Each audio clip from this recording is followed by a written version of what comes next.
Hey guys, it's Taylor here. We've got another little project we're going to take a look at here. A little repair.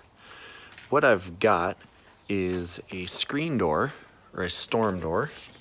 You can see here.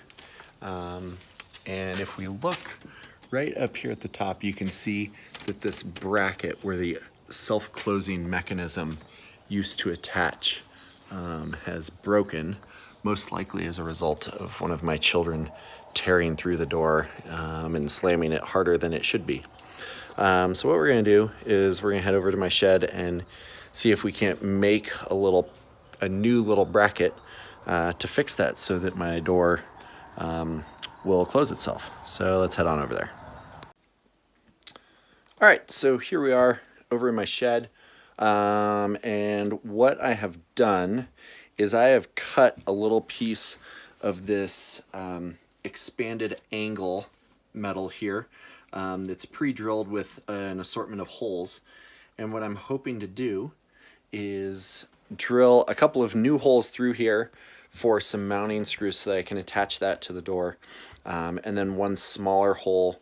And I'm planning on using this electrical wiring secure staple as a pin to attach the closing mechanism to the door.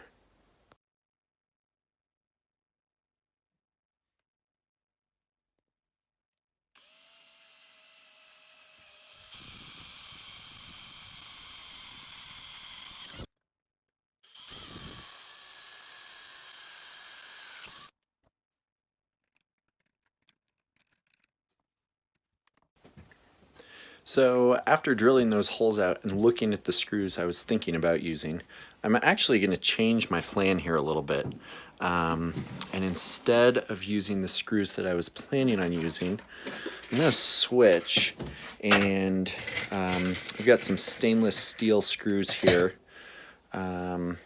with an oval head shape, and I'm going to show you that here in a sec. You can see it right there. You can see how the head of the screw is rounded off a little bit. This is a Phillips head screw with an oval head shape, and I've actually got something called a finish washer, which you can see right there. And the way the finish washer works is the screw fits through that, and because of the shape, it allows for a smoother surface. A lot of times finish washers will be used for securing fabric onto material. You can see right there the way the screw and the finish washer go together, and it has this underside edge that will allow it to bite into a material like fabric. So instead of using the holes that I just took a couple minutes drilling, I'm going to use these finish washers, and you can see here that this is actually going to allow me to adjust this bracket by sliding that the bracket around the screw with that finish washer. So I'm going to take a couple of those. I'm going to head back over to my door, and we're going to drill some pilot holes, and then we're going to get this mounted up and see if it works.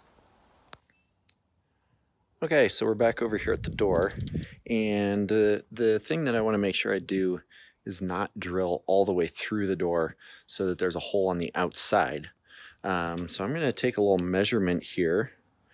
You can see right there I've got my drill bit lined up with my door, and I'm going to put my thumb just short so that the bit is not sticking out the backside.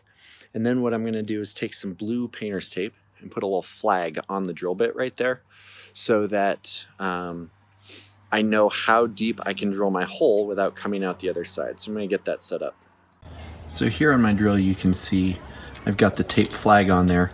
So now as I start drilling, let's get back in focus, that's going to create a real visible marker so that I can make sure I don't drill all the way through my door, putting a hole coming out the backside. This is an easy way that anybody can put essentially a depth stop on your hand drill for any project that you might be doing. So next I'm gonna lay out my marks for where I'm gonna drill my holes, and then we're gonna drill these and put these in. So you can see I've got my holes marked out up here, and I'm gonna try and not use this first hole because it's so close to the previous hole that was left behind by the broken hardware. So I'm gonna put one hole here and one in the next one to the left. And so using my flag as a depth gauge, I'm going to get these holes drilled.